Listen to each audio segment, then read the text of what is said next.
You're listening to the LJS podcast brought to you by LearnJazzStandards.com. If you get value out of today's episode, consider adding value back by leaving us a one-time, monthly, or annual donation at LearnJazzStandards.com/support. We appreciate your help.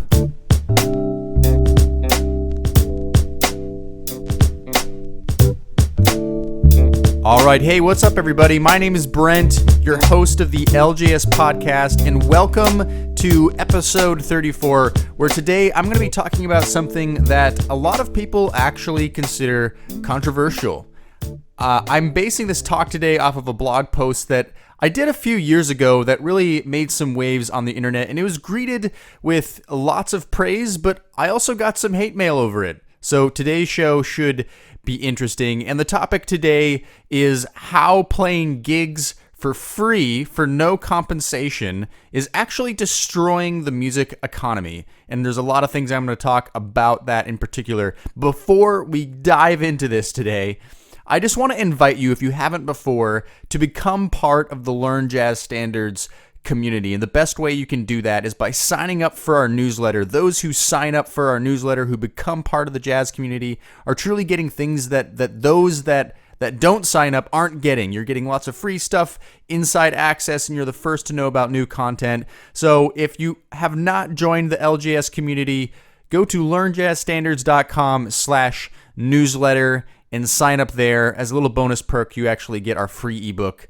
A Jazz Guide to Practicing. So please go ahead and sign up there at learnjazzstandards.com/newsletter and join the community. Okay, so let's dive into our show today. And I want to start by giving you a scenario to think about, okay? Let's imagine that you and your musician friends want to host a special performance at your house or your apartment. And you're sitting down to plan this event and begin thinking about this really great restaurant that will provide excellent wine and appetizers for all the guests. Okay, this is a newer joint in the neighborhood. It recently came up. You've been there before. You really dig the food. So you decide to call up the place, get the owner on the phone, and ask him if he'd like to come cater his wine and food at your gig. And the guy, he agrees right away, desperate and excited for this new opportunity.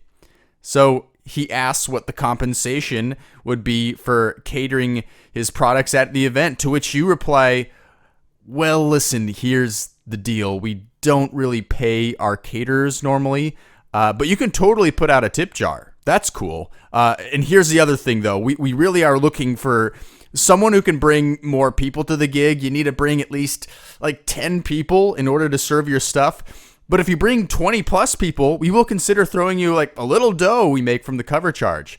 Doing this event, it's going to be really good exposure for you in your restaurant. And then bursting forth with excitement, the restaurant owner agrees, thanking you for the opportunity to serve his food and wine at your gig, and immediately begins texting all of his friends, begging them to come to the show. Does something seem wrong with this picture? Of course it does. Because if you were to suggest this outrageous proposition to a restaurant owner, they would laugh in your face, probably feel insulted, and just hang up the phone. So here's my big question of the day. Why are musicians doing this? Why are we playing these exact same types of gigs for free? You know, why would we disrespect ourselves by allowing these venues to make a profit without anything in return for your hard work? Now listen, I've heard a lot of people tell me how wrong I am about this, how a musician and a restaurant owner are not even remotely the same thing. And I'm here to argue that they are exactly the same thing. I've heard some people criticize me saying, oh, you're just all about the money. It's not about the art. It's not about the love of creating music. To which I reply, that's not necessarily exactly how I feel. But in order for artists to keep continuing to create music, they have to be able to pay their rent and eat food and pay their bills.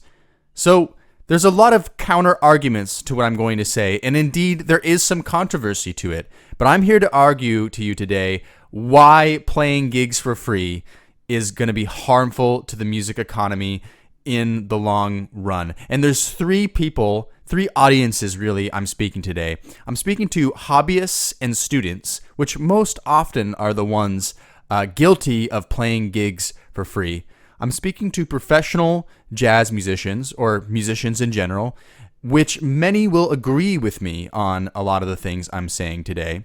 And I'm also speaking to another audience, which is the audience that just likes to listen to music, the music fans. And at the end of the show, I will have some words for exactly you, those who just love the music, don't necessarily play it, but some words and ways that you can help the situation.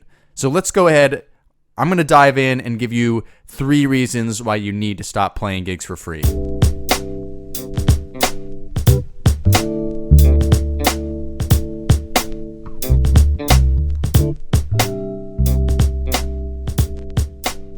Okay, so the first reason why you should stop playing gigs for free is because it devalues the profession.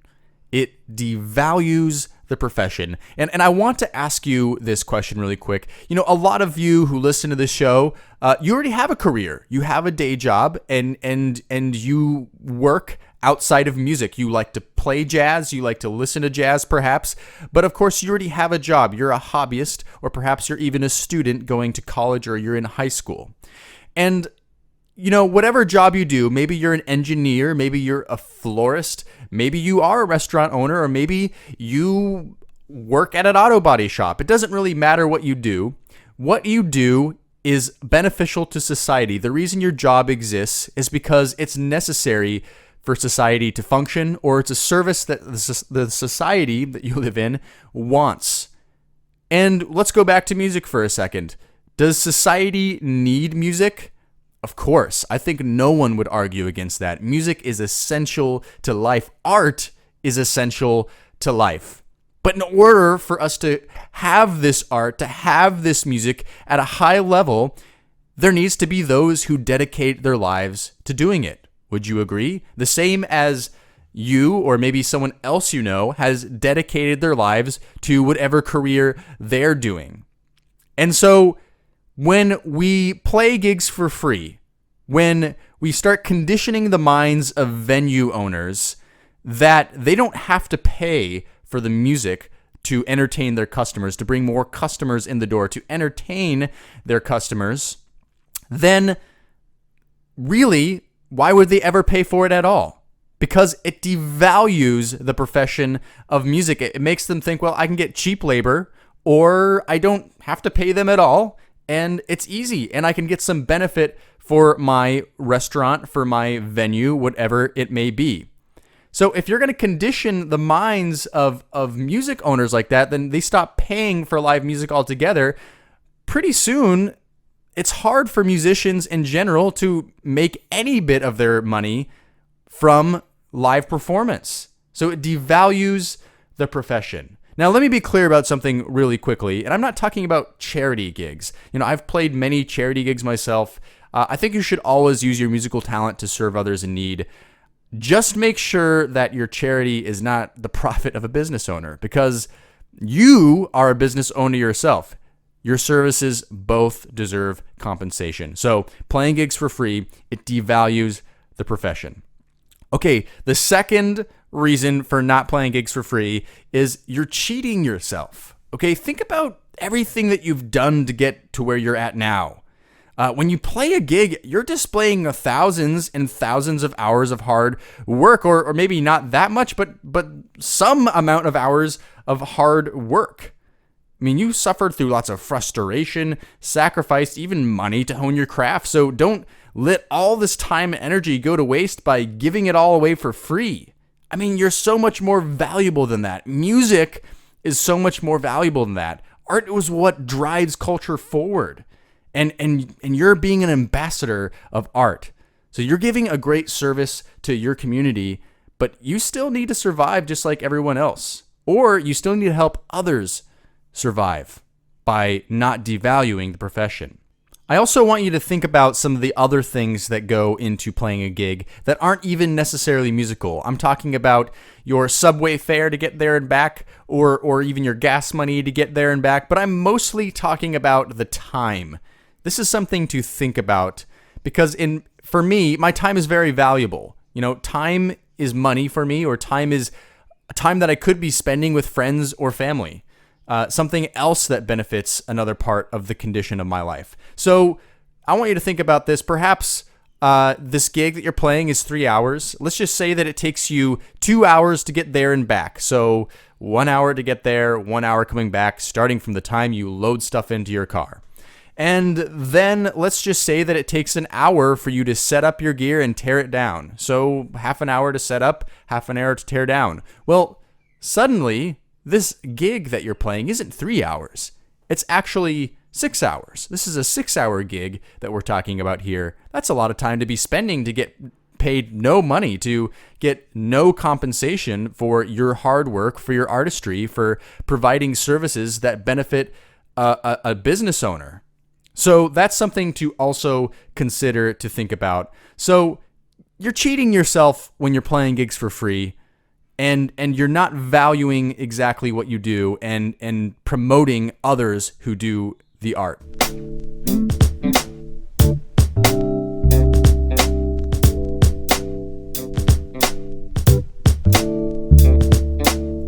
So maybe you've heard all of this so far, and you're thinking, well, I'm not really a professional musician. I don't care about getting paid.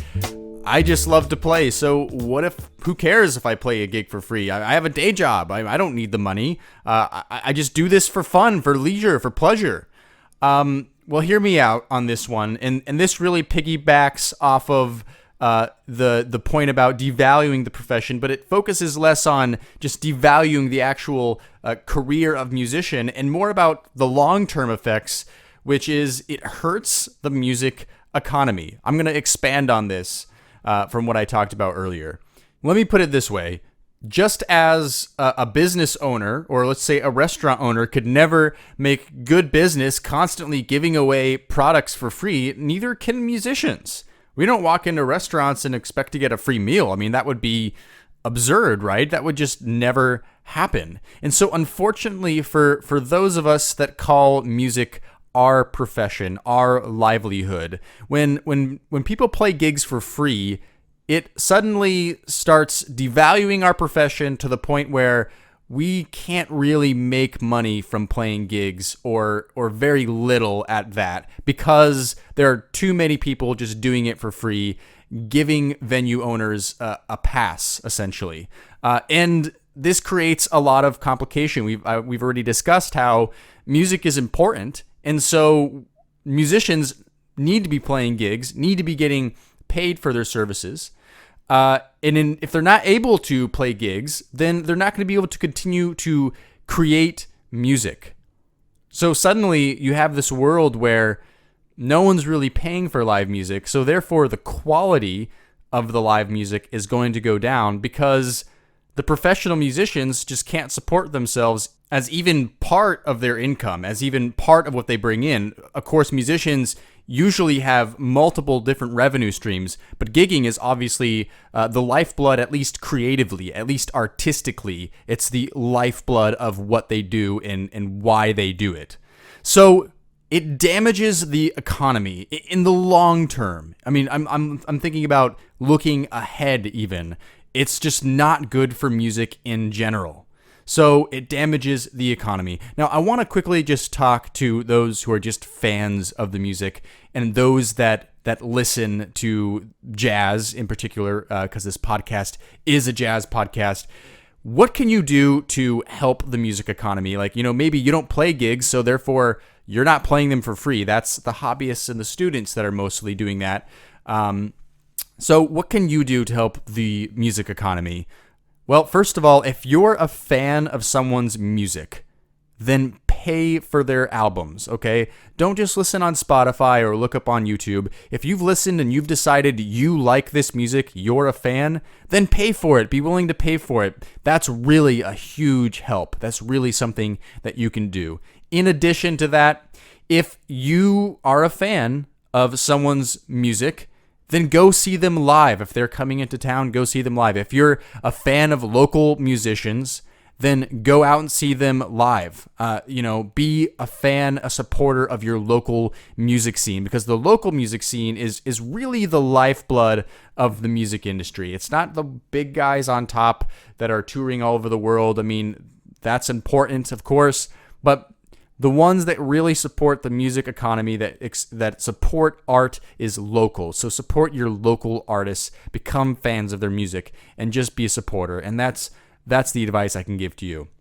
So if you're playing gigs for free, I urge you to reconsider, because it can just wreak havoc on the musical economy.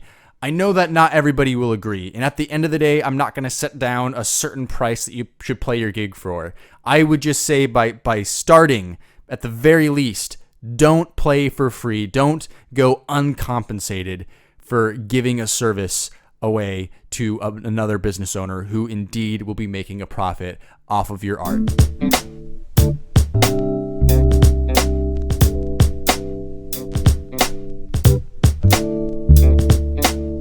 All right, that's all for today's show. I want to thank you for listening. I want to thank you for tuning in, and I want to hear from you. What are your arguments for and against not playing gigs for free? I want to hear your opinions. This isn't just about me. This is a jazz community, so I urge you to participate. If you're on the website, go to the comment section below and leave us a comment. Would love to hear what you think about all of this. And remember, if you got some value out of today's podcast episode, consider adding value back by leaving us a one-time monthly or annual donation at learnjazzstandards.com/support. It just really helps us continue to produce this podcast and keep providing free jazz education materials. So we really appreciate your help. Okay, next week is episode 35 of the LJS podcast. I'm looking forward to seeing you then.